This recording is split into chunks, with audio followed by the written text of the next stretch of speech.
فکر رکھتے ہیں.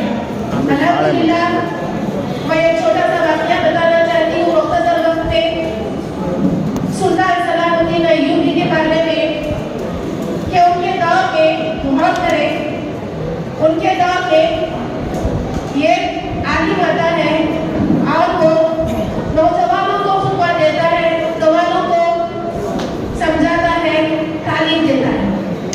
تو صلاح الدین ایوبی کے جو ان کے لوگ ہوتے ہیں وہ اگر بتاتے ہیں کہ یہ تعلیم آیا ہے, اس کے باتوں کو نوجوان پسند کرتے ہیں, اس کے خطبے کو سنتے ہیں اور اس کے ارد گرد بہت زیادہ جمع ہو کر بیٹھتے ہیں. تو ایسے وقت میں سلطان صلاح الدین ایوبی بھیس بدل کر, حلیہ بدل کر جاتے ہیں اور اس عالم کے قریب بیٹھ کر اس کی باتوں کو سنتے ہیں کہ وہ کیا کہتا ہے جو لوگ نوجوان لوگ ان کی باتوں کو پسند کرتے ہیں. تو وہ بتاتا ہے کہ جب مسلمانوں کے اوپر تکالیفیں آتی ہے, جب دین کے اوپر پریشانی آتی ہے, جب قوم کے اوپر پریشانی آتی ہے, مسلمانوں کی جان و مال خطرے میں ہے, عزت خطرے میں ہے, تو ایسے وقت مسلمانوں کو چاہیے کہ نماز کے ذریعے اللہ تعالیٰ سے مدد طلب کریں. مسلمانوں کو ایسے وقت میں صبر کے ذریعے اللہ تعالیٰ سے مدد طلب کریں. مسلمانوں کو چاہیے کہ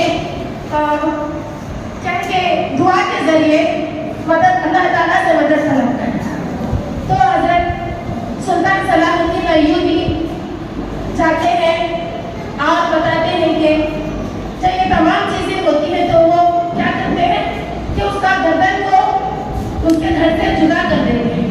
تمام نوجوان مسلمان سوال کرنے لگتے ہیں تو یہ تو نماز کی طرف بلاتا تھا, یہ تو ہمیں اس کے صبر اور کیا ہے کہ دعا کی ترغیب دیتا تھا, آپ اس سے قتل کیوں کر دیے؟ تو حضرت سلطان صلاح الدین ایوبی بتانے لگتے ہیں کہ جب مسلمانوں کے دین کے اوپر, مسلمانوں کے کلمے کے اوپر, مسلمانوں کی عورتوں کی عزت اور آبرو کے اوپر, مسلمانوں کی جان و مال کے اوپر جب خطرہ منڈراتا ہوتا ہے تو اس وقت یہ کھونے کی ترغیب نہیں دے رہا, یہ بتا رہا ہے کہ صبر سے اللہ کی مدد طلب کرے, ڈراونا کی نبوت آ گئی. تو سلطان صلاح الدین ایوبی اسے قتل کر دیتے ہیں. تو آج کے دور میں بھائیوں کو بتانا چاہتی ہوں کہ یہ وقت ہے کہ ہم تمام مل کر ایک جٹ ہو کر پارٹی کا ساتھ دیں اور اس میں خود آنے کے ساتھ ساتھ اپنے اہلیان کو بھی جمائیں. انشاءاللہ معافی چاہتی ہوں, تھوڑا طبیعت خراب ہے میری. اور دوسری بات میں بہنوں کو بتانا چاہتی ہوں, الحمدللہ یہ نیا کام نہیں ہے ہمارے لیے. ہم لوگ سمجھ رہے ہیں کہ کہاں ہے ہم یہاں پیسہ بیٹھ گئے, یہ نیا کام نہیں ہے. یہ کام میں اللہ کے نبی صلی اللہ علیہ وسلم کے زمانے سے صحابیات حصہ لے کر, جیسے کہ ہم لوگوں کو معلوم ہونا چاہیے کہ ام عمارہ رضی اللہ تعالیٰ عنہ کون ہے, ان کی ہسٹری کے اندر ان کے کیسے کیسے واقعات ہیں. اسی طریقے سے ہم لوگوں کو معلوم ہونا چاہیے کہ اسلام سے سب سے پہلی شہید ایک خواتین تھی جن کا نام حضرت سمیہ رضی اللہ تعالیٰ عنہ ہے.